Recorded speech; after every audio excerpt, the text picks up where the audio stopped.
Y en esta segunda parte de nuestro programa número 9 de Diaconía, en la Escuela de Formación vamos a hablar de encuentro y acogida, y lo vamos a hacer pues con don José María Cabrero, delegado episcopal de Cáritas. ¿Qué tal, don José María? Muy bien, Mónica. Hoy estar otra vez aquí. Vamos a hablar de los rasgos de la acogida, ¿no es así? Cuéntenos por dónde empezamos. Sí. Bueno, acogida y encuentro, ¿no? La acogida debe ser eso, debe ser un encuentro. Yo estoy hablando desde el punto de vista fundamentalmente de los voluntarios. Me refiero especialmente a ellos, aunque al comentarlo pues sale también el otro aspecto del encuentro, ¿no? De la persona que se siente acogida, ¿no? O no se siente acogida. Naturalmente nosotros lo que queremos es que ante todo, y eso es muy importante desde el primer encuentro, porque el primer encuentro es como un escaparate, ¿no? Pues la persona sienta que se le acoge. Nosotros no atendemos personas, no es ese la finalidad o el objetivo de Cáritas, atender eficazmente a personas. Nosotros, según lo que nos enseña Jesucristo, amamos a las personas.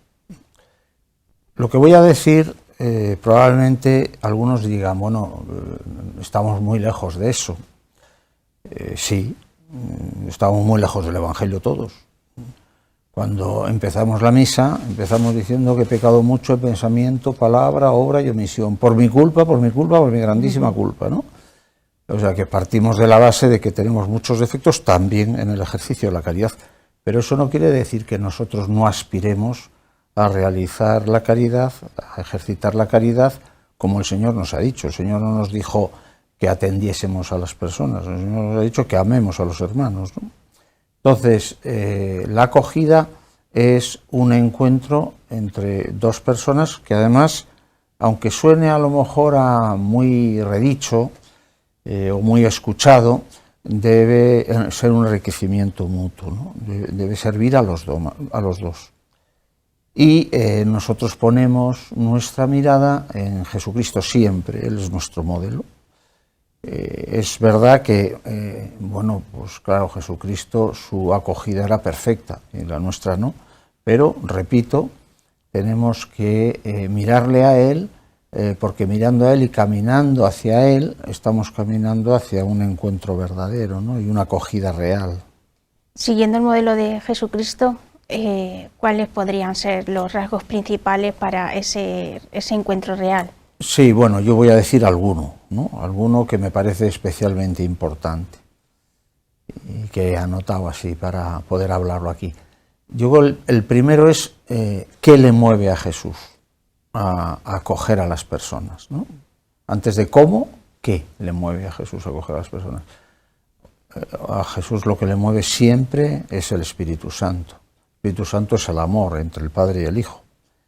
Por lo tanto, es el amor que en Cristo, en este aspecto que estamos hablando y en otros, pues es la misericordia y la compasión. Nos dice el Evangelio que Jesús, viendo a la muchedumbre, se compadecía porque eran como ovejas sin pastor, ¿no? No solo en el aspecto de sus necesidades materiales, ¿no? De no tener que comer, lo dice precisamente en ese relato, ¿no? Pues que veía que estaban como ovejas sin pastor y después va a hacer pues un milagro, ¿no? Jesús, digo, ¿no? Siente, no simplemente lo ve como desde fuera, sino que hace suyo el sufrimiento de las personas, uno. Y dos, es misericordia, es decir, amor salvador. Es un amor eficaz que quiere la salvación de las personas, la salvación integral. Otra cosa es que Dios respeta siempre nuestra libertad y nos impone, nos propone, como hace Jesucristo, y en eso también, en la acogida, es un modelo para nosotros, ¿no? Se propone, nunca se impone. Se propone con claridad, pero nunca se impone. Y se propone también en el diálogo.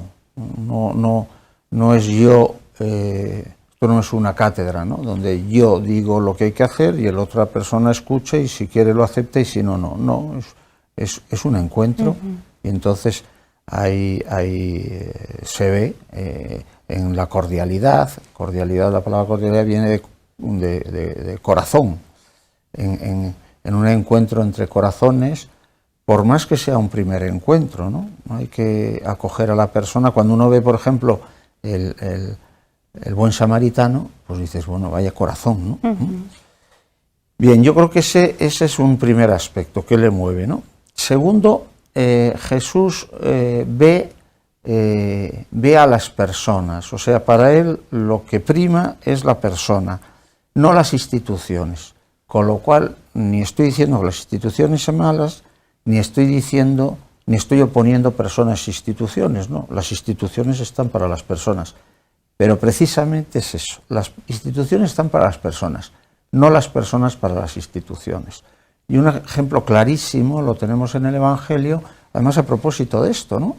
¿Cuántas veces los fariseos y los publicanos, los fariseos y los escribas critican a Jesús?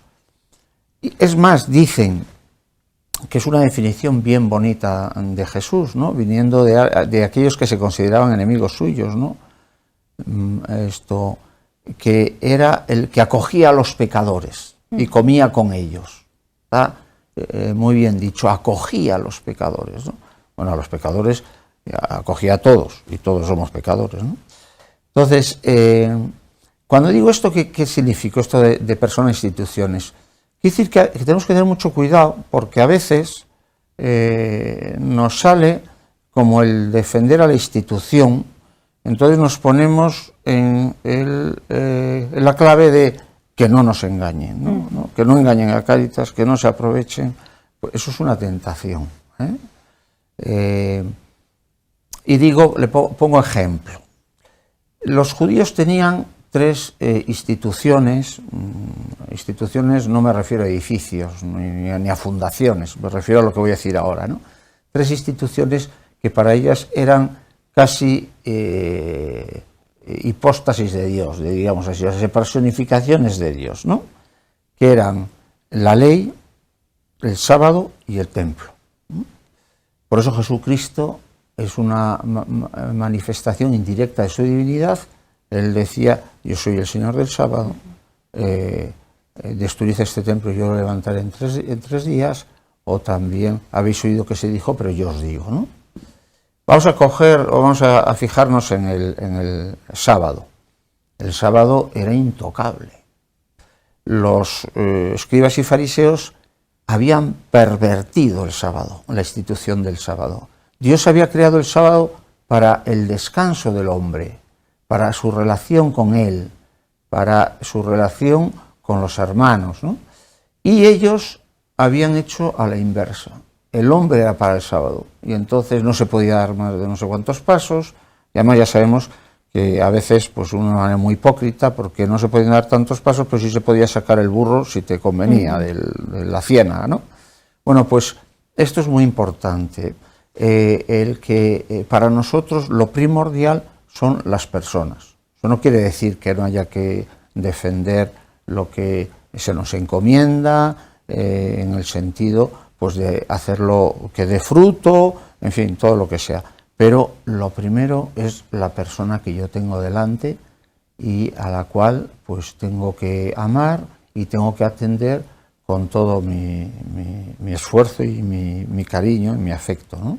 En este encuentro con la persona, que es lo primero, también tenemos que tener en cuenta el juicio, ¿no? Muchas veces tendemos a juzgar. Claro. Sí, a ver, diríamos así, no estamos juzgando constantemente. El juicio no tiene que ser malo, de suyo el juicio puede ser bueno. Puedo salir ahora a la calle, y decir, pues qué noche tan espléndida, por ejemplo, pongamos por caso, ¿no? Eso es un juicio. Estoy haciendo una valoración, pues una valoración positiva.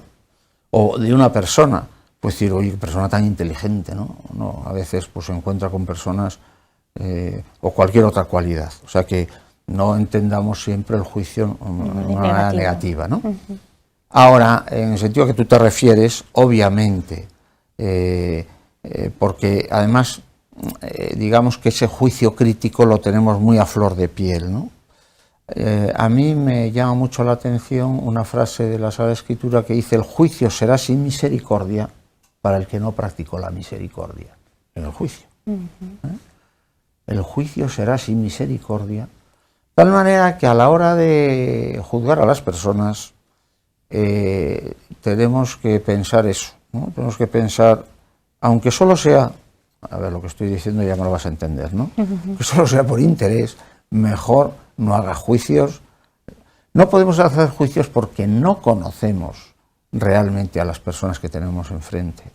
Si nosotros mismos no nos conocemos muchas veces, porque hemos tenido esta reacción. ¿Cuántas cosas influyen en nosotros?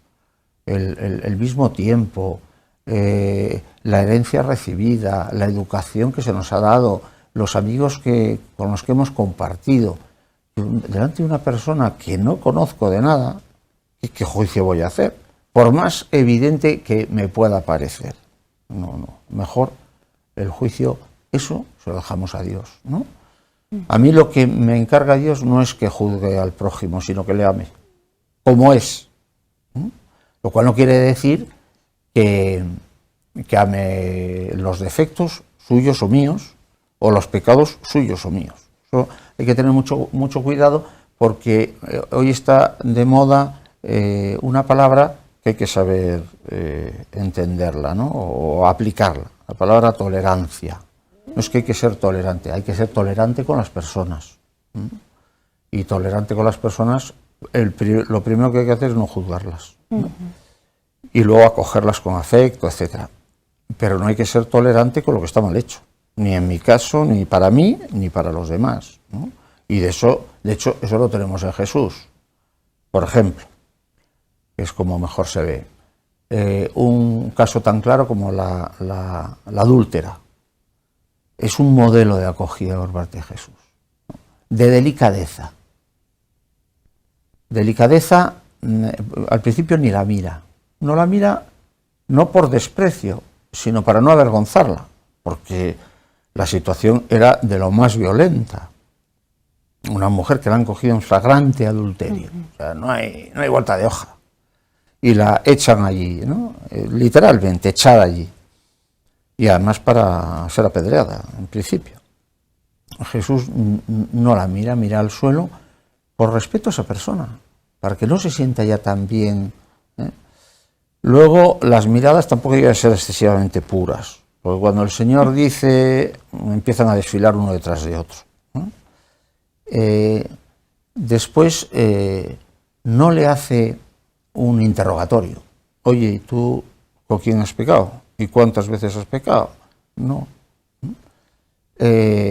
Después le dice, ¿alguien te condena? No, yo tampoco te condeno. Pero también le dice, vete y no peques más. Digo eso de la tolerancia, ¿no? O sea, la tolerancia de Jesús con la persona, en el sentido del amor, la acogida, el afecto, el cariño, el valorar a la persona, es 10. Pero, bueno, el pecado es el pecado, ¿eh? Y lo que está mal, está mal. O sea, que no podemos tolerar el pecado. El pecado, como el error, no tienen derechos, no tienen las personas. Pues el primer encuentro es fundamental, ¿no? Pues para la continuidad, por así decirlo, ¿no? Sí, es muy fácil, porque te ha pasado a ti, me ha pasado a mí. Vas a una institución, la que sea, el primer encuentro que tienes con la primera persona con la que te encuentras, marca tu... pues te da una idea de cómo es aquello, ¿no? Y casi muchas veces, pues identificas esa fundación, oficina, lo que sea, con la persona que te ha recibido. Oye, qué bien me recibieron ayer en Correos, vamos a poner por caso, ¿no? ¿Por qué? Pues porque la persona que estaba allí, pues te atendió con mucha delicadeza, y entonces inmediatamente sientes una empatía, ¿no? Pues aquí lo mismo. Y además es que nosotros, cuando entras pues en cualquier lugar de Cáritas, pues lo que ves es ese símbolo, el símbolo de Cáritas, los corazones. Y Y bueno, pues ¿qué le estás diciendo? Estás diciendo que hay un corazón que late de amor hacia la persona que entra, pues sería sumamente contradictorio que reciba un respingo por nuestra parte, ¿no? O un siéntate ahí, o una cosa es cortés. Es fundamental una acogida cordial, ¿no? y de corazón, que la persona sienta que simplemente por ser persona es querida ya. O sea, pasa, siéntate, que es escuchada, ¿no? Que se la escucha, eso también es fundamental. No acelerarnos, ¿no? Y a ver qué necesita. Me acuerdo una vez, no sé si lo he contado ya en otra ocasión, pero una anécdota muy graciosa, ¿no? Es ahora obispo, no, es vicario de Madrid ahora. Vicario además del área de caridad, que allí lleva otro nombre, ¿no? Y vino a darnos una conferencia en una de las jornadas de voluntariado de Cáritas que tuvimos en Antaolalla concretamente, ¿no? Y contaba esto que le había pasado a él en su parroquia, ¿no? Decía que había llegado un señor negro, con su hijo, y llegó allí a Cáritas, a la oficina de Cáritas, y bueno, salieron, la atendieron muy bien, tal, no sé qué, siéntese, le sacaron un juguetito para el niño, tal, no sé qué, muy cordiales todos. Llegó el momento, pase usted, no sé qué, tal, sacaron una bolsa de comida, pum, le dieron una bolsa de comida, y el hombre se quedó así, como muy cortado, y dice, no, si yo lo que vengo es a apuntar al niño para catequesis, ¿no? Bueno, tenemos que tener cuidado en eso, no acelerarnos, escuchar, a ver qué me dice la persona, ¿no? A ver qué necesidad tiene. Pues a lo mejor la persona no viene a que le demos nada, ¿no? Viene pues a que le aclaremos esto, a que sintamos con ella pues el duelo que está pasando, ¿no? Esa palabra que se usa mucho y es muy explícita, ¿no? Tantas personas que ahora, por ejemplo, pues se quedan sin trabajo, ¿no? Es un auténtico duelo, ¿no? Pero el trabajo no es un castigo, el trabajo es donde el hombre se desarrolla. Quedarse sin trabajo es algo dolorosísimo, ¿no? Y entonces, bueno, pues acompañar a la persona que a lo mejor viene a ver qué posibilidades hay de que se le ayude en la búsqueda de trabajo, etcétera, etcétera, pues lo que hay que tener es una simpatía, ¿no? Con ella. Muy bien, pues nos quedamos sin tiempo de encuentro, de simpatía, de cordialidad, de corazón y del modelo de Jesucristo. Hemos hablado hoy aquí en Diaconía, don José María. Muchas gracias. Encantado siempre. Y a ustedes muchísimas gracias por acompañarnos. Este ha sido nuestro programa número 9. Nosotros nos encontraremos aquí la semana que viene, si Dios quiere. Que Dios les bendiga.